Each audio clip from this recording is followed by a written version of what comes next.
আজকের এই মর্মান্তিক ঘটনা শুনুন, ভয়ে মন নিস্তব্ধ হয়ে যাবে, ভালো লাগবে ঘটনা। চলুন শুনে নেওয়া যাক ঘটনাটি। ঝিকঝিক শব্দে ছুটে চলছে পারাবত এক্সপ্রেস, গন্তব্য সিলেট। বেশ কয়েকদিন ধরে সোহান কানের কাছে প্যানপ্যানানি করছে, সিলেট যাব সিলেট যাব। তার এই প্যানপ্যানানি শুনতে শুনতে আমরা সিলেট যাওয়ার পরিকল্পনাটা করেই ফেলি। আমরা বলতে আমরা 8 বন্ধু, সাগর, সোহেল, সোহান, আরিফ, কামিল, হৃদয়, নয়ন আর আমি। আমরা 8 জন ঢাকা বিশ্ববিদ্যালয়ে বাংলা নিয়ে পড়ালেখা করলেও আমাদের কাজ প্যারানর্মাল অ্যাক্টিভিটি নিয়ে গবেষণা করা। আর ঠিক এই কারণেই সোহানের সিলেটে যাওয়ার জন্য এত আগ্রহ, কারণ তার দীর্ঘদিনের ইচ্ছা সিলেটে গৌর গোবিন্দের গুহা তথা হারুম হুরুম গুহা দেখতে যাবে।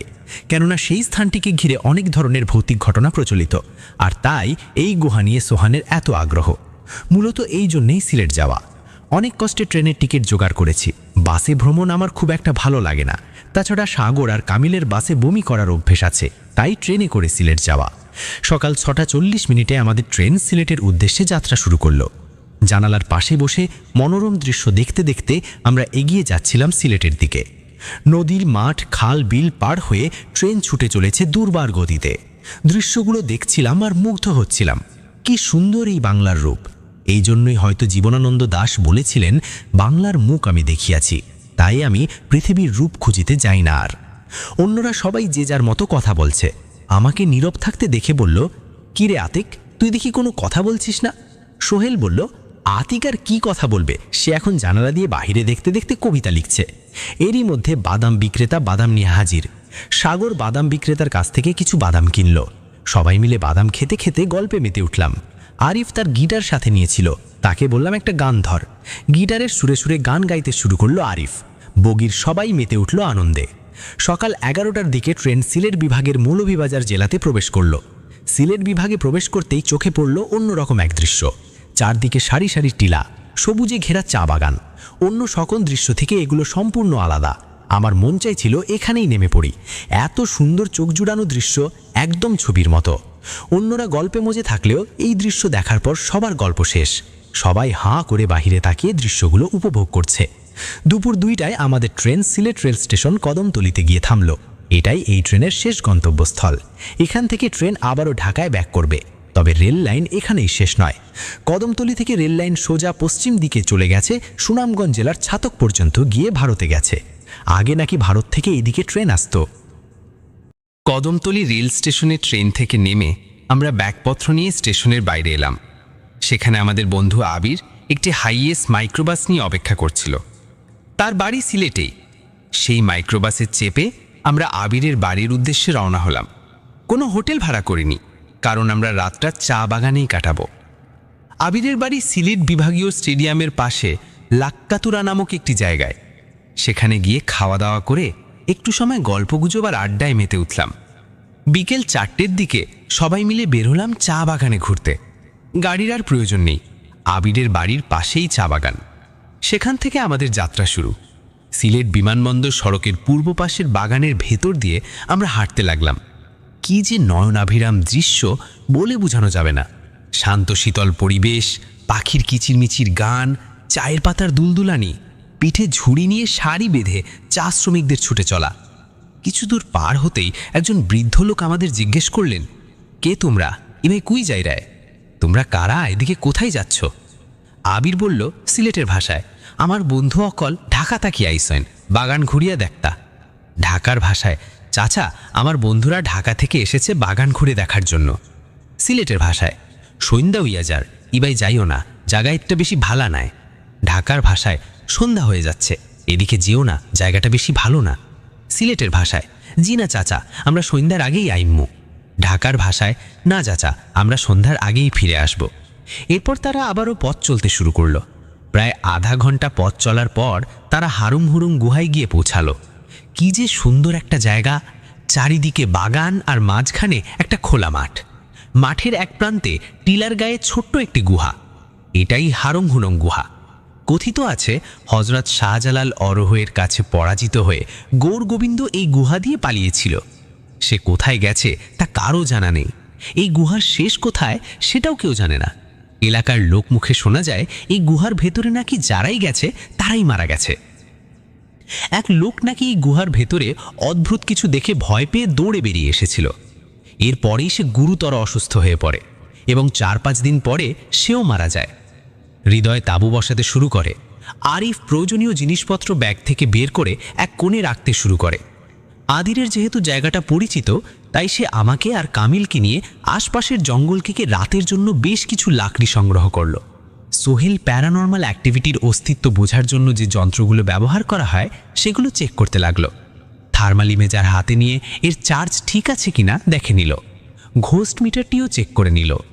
দিনের সূর্য হেলে পড়ল পশ্চিম আকাশে। দিনের ঝকঝকে আলো আস্তে আস্তে মিলিয়ে গেল। চারিদিকে নেমে এলো ঘোর অন্ধকার। হালকা শীত অনুভব হচ্ছে। আরিফ বলল, ঢাকায় তো পুরো গরম, কিন্তু সিলেটের বাগানের ভেতর এরকম শীত অনুভূত হবে জানলে শীতের কাপড় সাথে নিয়ে আসতাম। আবির শুকনো লাকড়ি একত্র করে আগুন ধরালো। রাত যতই বাড়ছে শীতের তীব্রতা ততই বাড়ছে। শীতের তীব্রতা কমানোর জন্য সবাই আগুনের চারপাশে গোল হয়ে বসে জমিয়ে গল্প করছে। নয়ন আসার সময় বারবিকিউ তৈরি করার জন্য একটি মুরগি, প্রয়োজনীয় মশলা ও অন্যান্য উপকরণ সাথে এনেছিল। বেচারা এখন বারবিকিউ বানাতে ব্যস্ত। বারবিকিউ বানাতে বানাতে তারা গল্প করছে। এরপর খাওয়ার পালা। খুশফল্প আর গান গাইতে গাইতে চলছে বারবিকিউ পার্টি। পূর্ণিমা রাত জনমানবহীন জঙ্গলে। এটা স্মরণীয় হয়ে থাকবে। আড্ডা দিতে দিতে তারা হঠাৎ কোনো কিছুর শব্দ শুনতে পেল। একটা চাপা কান্নার শব্দ। ভালো করে সবাই শব্দটা শুনল। হ্যাঁ, একটা চাপা কান্নার শব্দই। সোহেল মোবাইলের ঘড়ির দিকে তাকালো। রাত 11:58, প্রায় 12টা বেজে গেছে। আমি সবাইকে বললাম, এই চল দেখি কে কাঁদছে, হয়তো কোনো মেয়ে জঙ্গলে বিপদে পড়েছে। এই বলে আমি উঠতে যাচ্ছিলাম। এমন সময় সোহেল আমার হাত ধরে থামিয়ে দিয়ে বলল, দাঁড়া, এভাবে যাওয়া ঠিক হবে না। সব কিছুর পরেও জায়গাটা অপরিচিত। এই বলে সে তার ব্যাগ থেকে কিছু তাবিজ বের করে আমাদের দিয়ে বলল, সবাই তাবিজটি নিজের গলায় দিয়ে দাও। এই তাবিজে আয়াতুল কুরসি লেখা আছে, তাই যার গলায় এই তাবিজ থাকবে জিন ভূত তার কোনো ক্ষতি করতে পারবে না। আর একটা কথা, যত যাই হয়ে যাক না কেন সবাই একসাথে থাকবে। এখানে একা থাকা মানেই বিপদ। সোহেল হচ্ছে আমাদের দলের টিম লিডার। জিন ভূত সম্পর্কে অনেক বই পড়েছে সে। এক কথায় তার রুম ছোটোখাটো একটা লাইব্রেরি সমান। কেননা তার রুমে প্যারানর্মাল সায়েন্স বিষয়ক প্রায় 150টি বই আছে। মোট কথা, সে পড়াশোনা বাদ দিয়ে সারা দিন ভূত গবেষণাতেই পড়ে থাকে। সোহেলের দেওয়া তাবিজ গলায় দিয়ে আমরা জঙ্গলের দিকে এগিয়ে যেতে লাগলাম। আমরা যতই সামনে যাচ্ছি কান্নার শব্দ ততই জঙ্গলের ভেতরের দিকে যাচ্ছে। কিছু দূর এগুতেই কান্নার শব্দ ভ্যানিশ হয়ে গেল। গাছে পাখি ডানা ঝাপটাচ্ছে। নীরব নিস্তব্ধ চারদিক। আমরা এগিয়ে চলছি সামনের দিকে। কিছুক্ষণ পরেই আবারে চাপা কান্নার আওয়াজ। তবে এবার কান্নার আওয়াজ জঙ্গলের ভেতর থেকে নয়, বরং গুহার পাশ থেকে আসছে। আমরা বুঝতে পারলাম এটা স্বাভাবিক ঘটনা নয়, ভয়ঙ্কর কিছু হয়তো ঘটতে চলেছে। কান্নার শব্দ লক্ষ্য করে আমরা গুহার দিকে ছুটতে লাগলাম। সোহেল গোস্ট মিটারটি অন করল। গুহার পাশে যেতে গোস্ট মিটারের লাইট সিগন্যাল দিতে লাগলো। সোহেল আমাদের সতর্ক করে দিয়ে বলল, খবরদার, কেউ একা কোনো দিকে যাবে না। আমাদের আশেপাশেই জিনের অস্তিত্ব আছে। ধীরে ধীরে সামনের দিকে এগোতে লাগলাম আমরা। একটু পরেই সোহেল আমাদের থামিয়ে দিয়ে বলল, সবাই নিজেদের তাবিজ এমনভাবে গলায় বাঁধো যাতে ওইটা অন্য আরেকজনের সাহায্য ছাড়া না খুলতে পারো। সোহেলের কথায় আমরা একজন আরেকজনের গলার তাবিজ শক্ত করে বেঁধে দিলাম। ততক্ষণে কান্নার শব্দ বন্ধ হয়ে গেছে। আমরা মোবাইলে ফ্ল্যাশ লাইট জ্বালিয়ে এগিয়ে চলছি গুহার দিকে। গুহার সামনে যেতেই বিকট শব্দে কারো চিৎকার শুনতে পেলাম। নয়ন তো ভয়ে পিছনে দৌড় দিল। সে গুহার ভেতরে যেতেই চাচ্ছে না, আর তাকে এখানে একা রেখে যাওয়াটাও ঠিক হবে না। অনেক কষ্টে বুঝিয়ে তাকে আমাদের সাথে গুহার ভেতরে যেতে রাজি করালাম। আস্তে আস্তে আমরা এগিয়ে চলছি গুহার দিকে। গুহার কাছে যেতেই একজন বয়োবৃদ্ধ লোক পেছন থেকে আমাদের ডাক দিয়ে বললেন সিলেটের ভাষায়, খেয়া তোমরা অত রাইত খরিয়াই কেন খিতা খররায়? ঢাকার ভাষায়, কারা তোমরা, এত রাতে এখানে কি করছো? আমরা যেহেতু সিলেটের ভাষা বুঝি না, তাই উত্তরটা আবির দিল। সিলেটের ভাষায়, ছাসা জি, আমার বন্ধু অখল ঢাকা থাকি আইসইন। তারা ভূত লইয়া গবেষণা করেন, ভূত তুকানির লাগি কেন আইসইন? ঢাকার ভাষায়, চাচা, আমার বন্ধুরা ঢাকা থেকে এসছেন, তারা ভূত নিয়ে গবেষণা করে, এখানে ভূতের সন্ধানে আসছেন। বৃদ্ধ লোক বললেন সিলেটের ভাষায়, অত সাহস দেখাইও না, ভালা কথা হইয়ার, এখান থাকি যাও গিয়া, না হলে হকলটি মরবায়। ভালো কথা বলছি, এই জায়গা থেকে চলে যাও, না হলে সবাই মারা পড়বে। আবির বলল, সিলেটের ভাষায়, ছাসা আপনি চিন্তা করুন না জানি, আমার আর কোনটা হইতে হয়, আমরা এর থাকি আরও ডরের জায়গাত গেছি। ঢাকার ভাষায়, চাচা আপনি চিন্তা করবেন না, আমাদের কিছুই হবে না, আমরা এর চেয়ে ভয়ানক জায়গায় গিয়েছি। বৃদ্ধ লোক আবিরের কথায় বললেন, তোমরার লগে মাতিয়া লাভ নাই, তোমরার মরার শোক হইছে, যাও। তোমাদের সাথে কথা বলে লাভ নেই, তোমাদের মরার শোক হয়েছে, যাও। সোহেল আবিরকে বলল, এই আবির, আর কথা বাড়িয়ে লাভ নেই, চল তাড়াতাড়ি। এরপর আমরা আবারও পথ চলতে শুরু করলাম। আবির কোনো কারণে পেছনে তাকাতেই চিৎকার করে উঠল। আমি বললাম, কিরে চিৎকার করলি কেন? আবির বলল, পেছনে তাকিয়ে দেখ। আবিরের কথায় সবাই পেছনে তাকালো, বৃদ্ধ লোকটিকে কোথায় দেখা যাচ্ছে না। এই খোলা মাঠে একটা মানুষ কি করে এত তাড়াতাড়ি গায়েব হয়ে যেতে পারে? সোহেল বলল, ওই ব্যক্তি কোনো মানুষ নয়, হয়তো ভালো কোনো জিন হবে, তাই আমাদের সতর্ক করে দিতে এসছে। এরপর আমরা আবারও গুহার দিকে হাঁটতে লাগলাম। গুহার মধ্যে প্রবেশ করতে যাব এমন সময় একটা চিৎকার শুনে আমরা পেছন ফিরে তাকালাম। এটি মেয়ে মাটিতে পড়ে চিৎকার করছে। সোহান দৌড়ে গেল মেয়েটির দিকে। সোহেল বারবার সোহানকে ডেকে বলছিল, সোহান যাস নে, কিন্তু সোহানের একটাই কথা, একটা মেয়ে বিপদে, তাকে সাহায্য করব না এটা কি করে হয়? সোহান মেয়েটার কাছে যেতেই মেয়েটা চিৎকার করে বলতে লাগলো, কাছে এসো না। সোহান বলল, ভয় পেও না, আমি তোমার ক্ষতি নয়, তোমাকে বাঁচাতে এসেছি। কিন্তু মেয়েটি সোহানের কোনো কথাই না শুনে শুধু কাছে এসো না, কাছে এসো না বলে চিৎকার করতে করতে হঠাৎ অদৃশ্য হয়ে গেল। মেয়েটির অদৃশ্য হওয়া দেখে সোহান ভয় পেয়ে আবারও আমাদের পাশে দৌড়ে এলো। সোহেল সোহানকে উদ্দেশ্য করে বলল, করলি না কেন মেয়েটির উপকার? সোহান নিচের দিকে তাকিয়ে নীরব থাকল। সোহেল আবারও বলল, শোনো, সবাইকে বলছি, এইখানে অনেক কিছুই ঘটবে, তবে যতক্ষণ আমাদের গলায় তাবিজ আছে ততক্ষণ কোনো কিছু আমাদের কাছে আসতে পারবে না। এরপর আমরা আস্তে আস্তে গুহার ভেতরের দিকে হাঁটতে লাগলাম। স্যাঁতস্যাঁতে গা ছমঝমে পরিবেশ। আমরা এগিয়ে চলছি সামনের দিকে। হঠাৎ করেই অদ্ভুত ধরনের একটি শব্দ আমাদের কানে আসতে লাগলো। এর আগেও অনেক হন্টেড প্লেসে গিয়েছি, কিন্তু এমন অদ্ভুত সব ঘটনার মুখোমুখি কখনো হয়নি। আমরা গুহার ভেতরের দিকে যতই এগুচ্ছি শব্দের তীব্রতা ততই বাড়তে লাগলো। শব্দটা এমন যেন মনে হচ্ছে কেউ চিৎকার করে কাঁদছে। একটু পরেই সামনের দিকে লাইটের আলো ফেলতেই আমরা এমন এক দৃশ্য দেখলাম যা দেখার জন্য আমরা প্রস্তুত ছিলাম না। আমাদের সামনেই দাঁড়িয়ে আছে অদ্ভুত কিছু। গায়ে তার পোশাক আছে কি নেই বোঝা যাচ্ছে না। সমস্ত শরীর কাদায় মোড়া, চোখ দুটি লাল, সামনের দিকে গোলাকার হয়ে বের হয়ে আছে চোখগুলো। মানুষের মতো হাত পা থাকলেও মুখ মানুষের মতো নয়। মুখের দিকটা অনেকটা ভাল্লুকের মতো, তবে লোমে ঢাকা নয়। মাথা থেকে একগুচ্ছ কালো চুল ঝুলছে পেছন দিকে। হাতের নখগুলো বাঘের মতো লম্বা, পায়েরগুলো ঠিক তেমনি। জন্তুটা এমনভাবে আমাদের দিকে তাকাচ্ছে যেন মনে হচ্ছে এক্ষুনি আমাদের গিলে খাবে। হঠাৎ করেই ভয়ানক শব্দ করে আমাদের দিকে তেড়ে এলো সেটি। ভয়ে প্রাণ নিয়ে সবাই দৌড়াতে লাগলাম। দুর্ভাগ্যক্রমে আমি সবার পেছনে রয়ে গেলাম। দৌড়াতে দৌড়াতে জন্তুটি আমার কাছেই চলে এসেছিল। আমাকে ধরার সাথে সাথে সেটা চিৎকার করে এমনভাবে পেছনে ছিটকে পড়ল যেন মনে হলো সে বিদ্যুতে শক খেয়েছে। সবাই পেছনে ফিরে তাকালো। জন্তুটি সোজা হয়ে দাঁড়িয়েই কিছুক্ষণ অদ্ভুতভাবে আমাদের দিকে তাকালো। এরপর সে দৌড়ে সেখান থেকে পালালো।